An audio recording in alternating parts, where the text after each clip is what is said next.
Assalamualaikum warahmatullahi wabarakatuh. Perkenalkan nama saya Anissa Khairiyah dengan NIM 2311 211009 dari kelas A1. Pada kesempatan kali ini saya akan menjelaskan mengenai rehabilitasi dan rekonstruksi pasca bencana.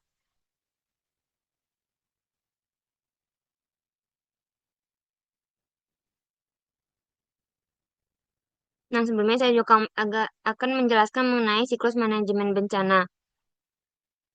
Yang pertama ada pada pra bencana terdapat pencegahan, mitigasi, dan kesiapsiagaan. Lalu saat bencana terdapat tanggap darurat dan pada saat pasca bencana terdapat rekonstruksi dan rehabilitasi yang menjadi fokus pembelajaran kita pada hari ini.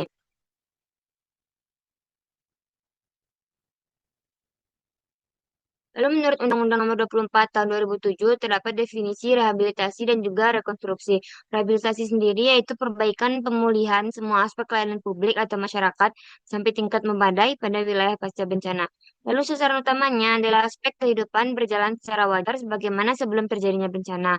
Kalau rekonstruksi yaitu pembangunan kembali semua prasarana dan sarana serta kelembagaan pada wilayah pasca bencana, baik di pemerintahan ataupun masyarakat, menjadi lebih baik dari sebelumnya.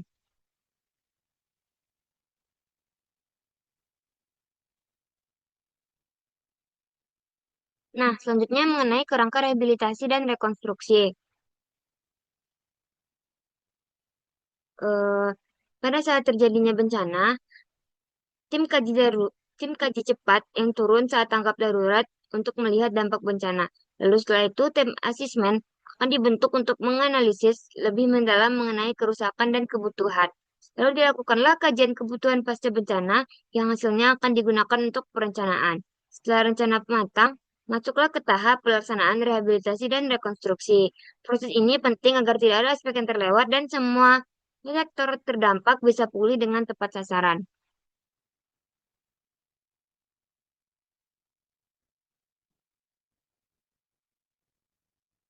Selanjutnya itu ada ruang lingkup rehabilitasi dan rekonstruksi. Yang pertama untuk sektor pemukiman ada subsektor perumahan dan prasarana lingkungan permukiman. Lalu untuk sektor infrastruktur terdapat subsektor transportasi darat, laut dan udara, energi, pos dan telekomunikasi, air dan sanitasi, infrastruktur pertanian dan irigasi. Lalu ada untuk sosial, ada kesehatan, pendidikan, agama, budaya, dan bangunan bersejarah. Untuk sektor ekonomi produktif, ada pertanian, perkebunan, dan peternakan, kelautan dan perikanan, industri kecil dan menengah, lalu perdagangan pasar dan pariwisata. Lalu untuk sektor terakhir ada lintas sektor, subsektornya lingkungan hidup, pemerintahan, sektor keuangan atau perbankan, dan ketertiban dan keamanan.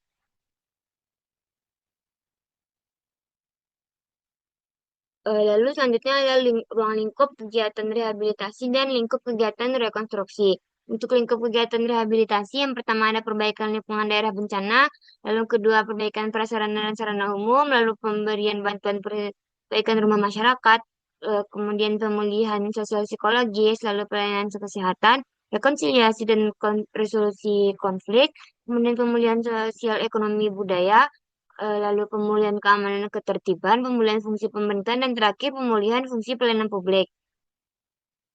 Kalau untuk lingkup kegiatan rekonstruksi ada pembangunan kembali sarana dan prasarana, pembangunan kembali sarana sosial masyarakat, pembangunan kembali sarana sosial budaya masyarakat, penerapan rancang bangunan yang tepat, dan penggunaan peralatan yang lebih baik dan tahan bencana. Lalu partisipasi dan peran serta lembaga dan organisasi kemasyarakatan, dunia usaha, dan masyarakat. Lalu peningkatan kondisi sosial ekonomi dan budaya, peningkatan fungsi pelayanan publik, dan peningkatan pelayanan utama dalam masyarakat.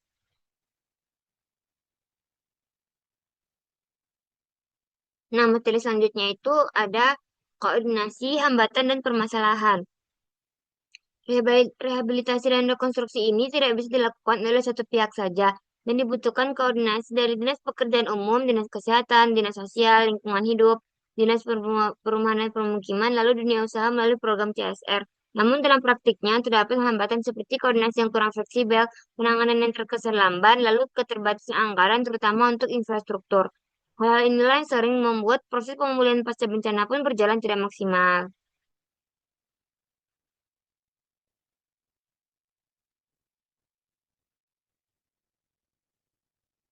Nah, demikianlah pemaparan saya mengenai proses rehabilitasi dan rekonstruksi pasca bencana. Semoga kita bisa memahami pentingnya upaya pemulihan pasca bencana ini sebagai bagian dari siklus manajemen tanah yang berkesinambungan. Nah, mari bersama-sama meningkatkan kesiapsiagaan dan partisipasi dalam membangun masyarakat yang tangguh bencana. Nah, sekian pemaparan materi dari saya. Wassalamualaikum warahmatullahi wabarakatuh.